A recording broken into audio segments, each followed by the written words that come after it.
just found this song. Tu Oh my god. elevarse y cuando tus piernas temblaban, no decía nada y ando dialogando con el dinero.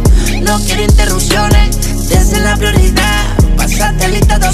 Alright, but besides all that, I am back again for another story time. This time, it is a story that happened to me a year and a half ago, probably. I was in India. I was working in like 2 separate orphanages there, one in Trichy and one in Acharapakam. But so the story I'm about to tell you is one that takes place in Trichy. So if you actually have been watching my channel, you've probably seen the videos of when I went to India and stuff. But so it took place during those times. The 4 of us that went over to India, it was me, my friend Marissa, my friend Morgan, and my friend Xavier. Me and Xavier were in the orphanage and we were playing like board games and stuff with the kids just in the front like entrance area of the orphanage. Board games and toys and things that just we brought from the US so they could just have because they don't have much there. I remember it was just like getting later into the night and stuff, so it was nighttime when this was all happening. So me and Xavier, a couple days before that, I don't remember how many days, but we rented 2 motorcycles that me and him could just use for like a week during like part of the time while we were in India. Me and him had 2 motorcycles and they were parked right outside the orphanage and we're like, yo, let's go get like snacks for these kids and just like stuff that, you know, they might not always be able to get because they might not have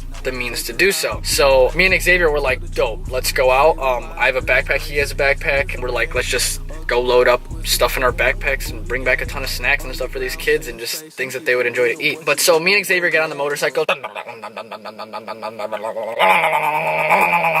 like that, start zipping off. The way India's set up versus here is much different. So we go to this like little tiny, and I mean tiny, like little corner store that's probably like a mile away from the orphanage. But this is India, so there's like way more people around and it's hard to describe India unless you've been there.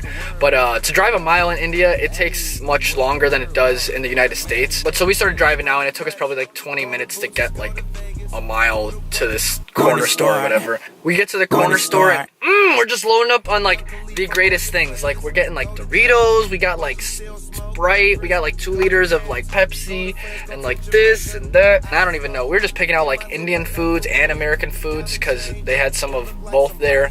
And we were literally just putting them, I mean, we paid for them. We were putting them into our backpacks and stuff, and then we like brought them up to the front because it's less formal in India. Like you can do stuff like that. Just put stuff in your bag and like bring it up to the counter and be like, this is what I'm getting. Like, here you go. Check me out. So I got a full like, actually I think it was this backpack. I got this backpack in India. But so I loaded up a backpack full of snacks and just treats and stuff for these kids, and so did Xavier in a backpack like that size as well. So we put our backpacks on and we hop back on our motorcycles and we start heading back to this orphanage. But so here's where the story all goes downhill. In India, and in like a lot of foreign countries, there's like a ton of stray dogs. Like if you've never been out of the country, by the way, go out of the country because you'll learn so much about the world. We start driving back to the orphanage. I don't know why, but a lot of the like gas gauges in India in cars or like on motorcycles are just broken for some reason. Like they just don't work. The little stick, you know what I'm talking about? The little thing, it just stays down. You usually like don't really know how much gas you have. Yeah, the little meter thing was just down. If you don't know how much gas you have, then that's kind of bad because you don't know when you're gonna run out. But the way they do it in India is they kind of just, motorcycles don't take too much gas, so they would get like probably a 1 liter bottle or like a 2 liter thing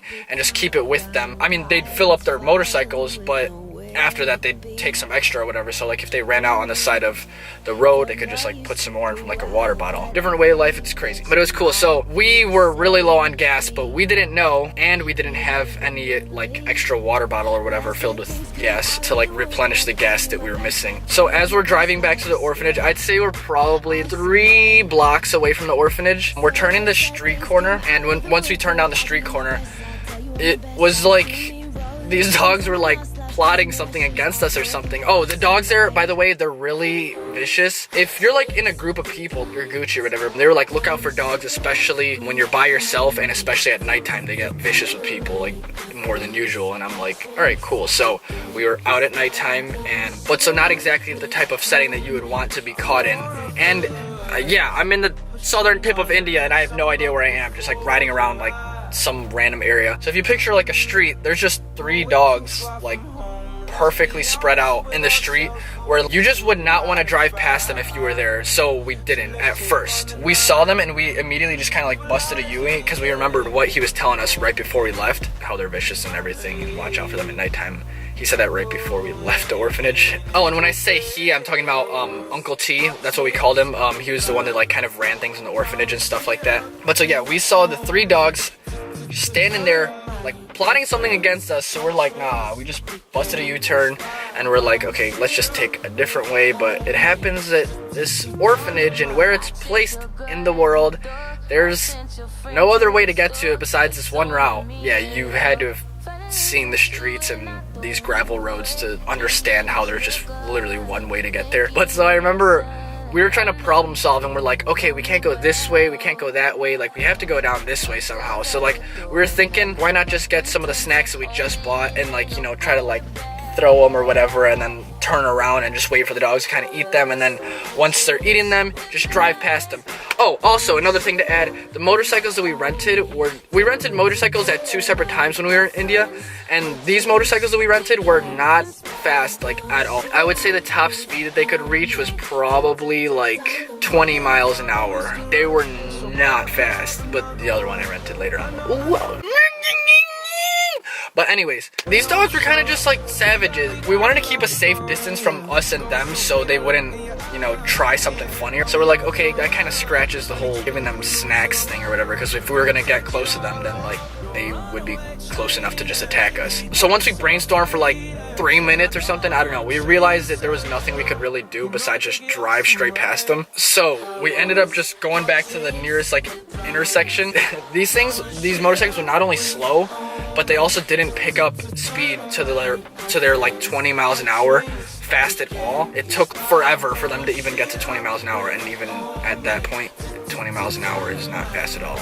We go to like circle around, and our idea was just to like literally just floor it as fast as we could to, wow, 20 miles an hour, and just go straight through the middle of them because they were just standing there like right, just waiting to kill us or someone. I was like, what the heck are you doing? Get out of my way. But so that is exactly what we did. We just floored it and just went straight through them. I had no idea that dogs could be so fast, first of all, but I had no idea that they would chase us. But so the second we just passed right by them, actually it was like probably like 5 feet before we actually passed through them, we got all 3 of their attentions and they were like, what? And the second like we passed them, yeah, they actually said what, because dogs can talk. I don't know if you know that. In India they can talk. But so they were like, what's up? What's up, dog? And I was like, oh my gosh. No, I'm kidding. But so we drove right past them and these dogs were like, bow. Dude, these dogs turned so quick. Like it was so scary. Also, dogs in India, or I guess dogs in like third world countries and stuff, it's much different than dogs in the United States. They're not just like household dogs where you like, you know, here, Skippy, here's your treat for the day. Here's your food for the day. Here's your water. Oh, let me take you on a walk. No, these are like vicious dogs. Like they're like wild animals, basically. They turned and just immediately started booking it after me and Xavier. And I was like, oh my gosh, because these dogs were like, I mean, I guess it was the fact that the motorcycle is really slow, but these dogs were also really fast and they could run about 20 miles an hour. So they were catching up and like literally barking and like nipping like right at the back where like the license plate thing is held on the back of a motorcycle, and they were like nipping at that and stuff. I was just ripping it, like I was just holding the throttle as far down as it could go, and I was like, oh my gosh, don't bite me. And Xavier, I don't even know what he was doing, honestly. I mean, I know he was tweaking like when he told me later on, but like I wasn't paying attention to him. I was just paying attention to not getting like my booty bit off. Like I literally remember like the dog was on the side of me, like by the back tire at one point, because he caught up to me so quick. And I remember I like stood up because there's like little feet things on the side of these motorcycles that we had, so I stood up to like get like some extra distance from him, because I'm like, this dog's about to jump up on me and just like, no more Christian, like here you go, I'm a meal for this dog now. But so our only option was to literally just keep flooring it until the dogs got tired, because we were on a motorized vehicle and they're just on their feet. But so that's what we did. We just floored it, and they were chasing us right up on us for probably like a block. This all happened in probably like 5 minutes. Once they got a little tired though, and we had to like make the second to last turn to get back to the orphanage. And so the one block that picture we saw them here, the one block they chased us down after we turned a corner like right here. My motorcycle was that low on gas that it died right as I turned the corner. I mean, imagine what I was thinking. I was already on a motorcycle. I can't outrun these dogs. I just saw how fast they could run. They could at least catch up to my slow booty motorcycle, they're gonna catch me. But so my motorcycle died 5 seconds into when it turned the corner. Dear Lord, please help those dogs to just find a meal, and please help it to not be me. I want to live past the day. Thank you, amen. That was like what I was thinking in my head. Luckily, this story actually didn't get worse. I mean, my motorcycle died, so I had to push it back to the orphanage and stuff, so I guess if you consider that bad. But the dogs didn't actually like turn the corner and stuff, because I guess when they got tired out, they just thought that we would just be long gone. Yeah, they could have just turned the corner and just saw that I was on the side of my motorcycle, like pushing it. Yeah, chowed down on some Christian Zuno pie. I don't know. I mean, they probably just went to find someone else or just like do some hood rat stuff with their other dogs. So yeah, me and Xavier got back to the orphanage and we explained the whole story to Uncle T and his wife, the people that like run the orphanage. We couldn't really communicate with the kids and tell them what just happened to us. We got them like their snacks and everything, and they were just happy as could be, so that was awesome. Some things you could learn from the story: if you're ever gonna rent a motorcycle, rent a fast one. If you're ever gonna rent a motorcycle, make sure it has gas. If you're ever gonna be in India at nighttime on a motorcycle, I don't know, have your boys with you. These were like scary looking dogs with like their eyes like in different spots, and their ribs were showing, fur just like missing from areas, and like their teeth are just rah. You just did not want these dogs chasing you. If you want to like and subscribe and blah, blah, blah, blah, blah, the post notifications, turn them on, blah, blah, blah, blah, blah, blah, do that. Okay.